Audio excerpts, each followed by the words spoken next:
Graça e paz, amado, corra linda do Senhor, maravilha do eterno, príncipes, princesas, abençoados, abençoadas do Todo-Poderoso Deus.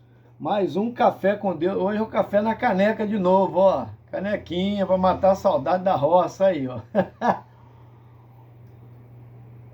Mais um café com Deus com o pastor Maurício Loureiro. E você sabe que o café é uma porção da palavra de Deus explicada, oração por você e sua família. Muito obrigado você que tem compartilhado, muito tem nos ajudado. Você que ainda não fez isso, me ajuda aí, gente, compartilha bastante para o grupo de amigos, grupo da escola, grupo, né, de parentes, do trabalho, me ajuda aí para a gente levar essa palavra ao mais distante possível. Você que tem dado um joinha para nós, um likezinho, um gostei, feito comentário, muito nos ajuda. Você que se inscreveu no canal também, eu tenho um compromisso de orar por você. Você que não se inscreveu, me ajuda aí, gente. Corre lá nas letrinhas azuis, clica, te direciona para o YouTube. Lá você clica em inscrever-se, que é automático, e clica no sininho também para receber todas as nossas notificações. Muito bem. Café com Deus está em Atos Apóstolos, capítulo 6, ainda no capítulo 6. Quero ler com você o versículo de número 15. Apenas o versículo 15, que diz assim, no final do capítulo, né? Então, todos os que estavam assentados no conselho, fixando os olhos nele, viram o seu rosto como o rosto de um anjo. Eita glória! Está falando de Estevão aqui. Lembra aquele Estevão que, né, está no topo da lista dos diáconos, né? Lembra aquele Estevão que está agora dedicando a sua vida? Versículo 8 diz que ele era cheio de fé e de poder, fazia prodígios e grandes sinais entre o povo. Deus usando ele porque ele está na obediência. Eu aprendo que quando estamos na obediência de Deus, cumprindo os propósitos pelo qual Deus nos criou, e cada um de nós há um propósito da nossa existência, há um propósito na sua vida. Deus te criou por um propósito, e o principal deles é adorar a Deus, glorificar o seu nome. Mas em que lugar Deus vai te direcionar? Amém? Na posição que você precisa estar. Então Deus é que vai te colocar. Ele aqui é um evangelista, ele aqui é um diácono, ele aqui está pregando a palavra, que é o dever de todos nós, falar de Jesus. Mas olha só, ele está cheio de fé. Isso é que é lindo. Ninguém pode estar cheio, eu digo o seguinte, transbordar daquilo que não tem. Ninguém pode dar aquilo que não tem. Então ele está dando para o povo, levando, por quê? Ele está cheio de fé, então ele está levando o testemunho de fé que ele tem em Deus, em Jesus. E além da fé, é inevitável que o poder não acompanhe, porque quem crê verá o poder de Deus. Amém? Então essa fé dele era acompanhada de poder. Poder este que eram curas, orando por enfermos, né? Tocando em pessoas doentes que eram saradas, e maravilhas. O que é maravilha, pastor? É muito além de uma cura. Uma pessoa está com um problema, né? Por exemplo, uma dor de cabeça, você ora por ela, é uma cura. Existem curas também que você não vê. A pessoa pode estar com mal dentro dela, com um problema renal, por exemplo, que ela é curada. Agora, a maravilha é aquilo que aos olhos são sinais, que aos olhos se podem ver. Um exemplo, uma maravilha, né? A gente pode assim qualificar para você entender melhor. Um paralítico, você está vendo aquele paralítico e ele é curado, por exemplo, é uma maravilha. São sinais, são prodígios que estão ocorrendo. Um paralítico andar, um cego enxergar, é coisa extraordinária demais. Aleluias, né? Ele é muito além da cura. Mas é interessante que quando você se coloca a realizar a obra de Deus, você vai sofrer oposição, resistência. Foi o que ele está sofrendo aqui. Versículo 9 diz, e levantaram-se alguns que eram das sinagogas Eles são os religiosos, olha só, chamados dos libertinos, dos sirineus, dos alexandrinos, dos que eram da Cilícia e da Ásia, e disputavam com Estevão. Então, na palavra, ele era bom, e mostrando que eles estavam errados, que Jesus é o Cristo, que Jesus é o Filho de Deus, que Jesus foi morto e não era malfeitor, era o Santo de Deus, era o Messias enviado. Então ele convencia-os na palavra, com muita sabedoria, porque Deus dá sabedoria. Quem se propõe a realizar a obra, divulgar a obra de Deus.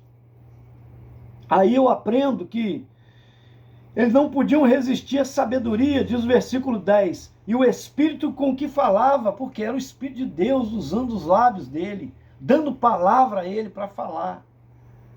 Então, na disputa, Deus dava recurso, calava os seus oponentes, né, os seus rivais, de maneira que agora o negócio começa a ferver. Então, o que eles fazem? Versículo 11, subornaram os homens para que dissesse, ouvimos proferir palavras blasfemas contra Moisés e contra Deus.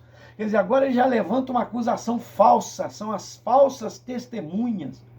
Cuidado, meu amigo, minha amiga, nunca se ponha como falsa testemunha, porque se tem uma coisa que Deus abomina, é a falsa testemunha, porque condena pessoas.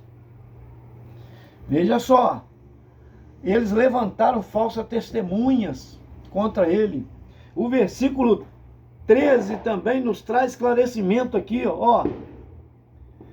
E apresentaram falsas testemunhas que diziam, este homem não cessa de proferir palavras blasfemas contra este santo lugar e a lei. Olha só. Quer dizer, ele fala contra o templo e contra... Por quê? Eles foram levados no Sinédrio. O que é o Sinédrio, pastor? É o Supremo Conselho, vamos pôr a Suprema Corte, vamos pôr assim para você entender, do judaísmo, dos hebreus. Então agora os cabeção lá, os líderes, né, estão inquirindo dele, estão agora passando ele numa sabatina. A quem? A Estevão. Perguntando, apertando ele com perguntas. Mas com falsas testemunhas que estão acusando, caluniando. Amém? Mas eu louvo a Deus, meus amados. Versículo 14 ainda completa para nós entendermos. Porque nós lhe ouvimos, eles dizendo, nós lhe ouvimos dizer que esse Jesus Nazareno há de destruir este lugar e mudar os costumes que Moisés nos deu. Não é isso que ele estava pregando. Né? Então estão acusando eles, acusando ele, falando disso. Aí, quer dizer, o Sinédrio está agora querendo condená-lo, mas aí o que acontece? O versículo que nós lemos é o 15, ó que corra linda, que maravilha, oh meu Deus! Então os que estavam assentados no conselho, fixando os olhos nele, viram o seu rosto como o rosto de um anjo. Por quê, irmãos? Porque quanto mais nós nos aproximamos de Deus, mais nos parecemos com os anjos. Porque a Bíblia diz que nós seremos como os anjos lá no céu. Então ele está aproximando o momento dele partir para a glória. Ele está cumprindo fielmente o propósito pelo qual ele foi criado, que é glorificar a Deus, que é dar testemunho do seu amor. Então ele está sendo acusado com falsas testemunhas, ele não se irrita, ele não, vamos pôr assim, não se rebela, não fica nervoso, ele fica na dele, porque ele entende que Deus está no controle de todas as coisas. Olha como é que isso é lindo, gente. É a fé, a confiança, é o andar com Deus. Quem anda com Deus, faz a vontade de Deus, se torna amigo de Deus. E agora, o seu rosto começou a se parecer com um anjo. Meu Deus, isso é lindo demais. Porque nós vamos caminhando, e à medida que nós vamos caminhando na fé, mesmo em meio às perseguições da vida, mesmo em meio às traições, às calúnias, ele está levando uma boa palavra, olha só, cura para o povo, Deus usando ele como instrumento para curar, instrumento para fazer sinais e prodígios, maravilha no meio deles, está levando coisa boa, e o povo está com o coração cheio de rancor, de ódio, indo no caminho das falsas testemunhas, dos mentirosos. Olha só, E ele permanece firme no seu propósito. E quando nós permanecemos firmes no nosso propósito, nós começamos a crescer espiritualmente e nos parecer com o Filho de Deus. Muitas vezes, Jesus foi chamado de anjo. Lá no Antigo Testamento, era o quarto na fornalha de fogo. É aquele que fechou a boca do leão para não comer Daniel. É lindo demais. É aquele que lutou com Jacó. É aquele que Abraão, quando viu 3 anjos, reconheceu quem era ele e veio se prostrar diante dele e adorar. Quando eles foram em Sodoma, lembra disso? Sodoma e Gomorra, para destruir aquelas cidades.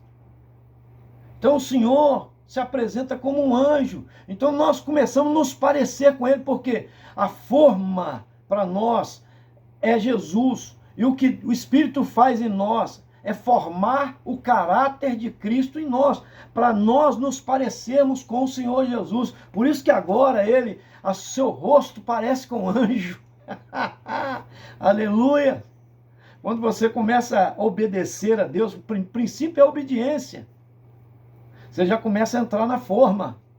Quando você deixa Deus cumprir os propósitos pelo qual Ele te criou, você vai caminhando na forma, entrando na forma, as arestas vão sendo tiradas, as rapinas, né, as sobras, para você ser modelado à forma de Jesus.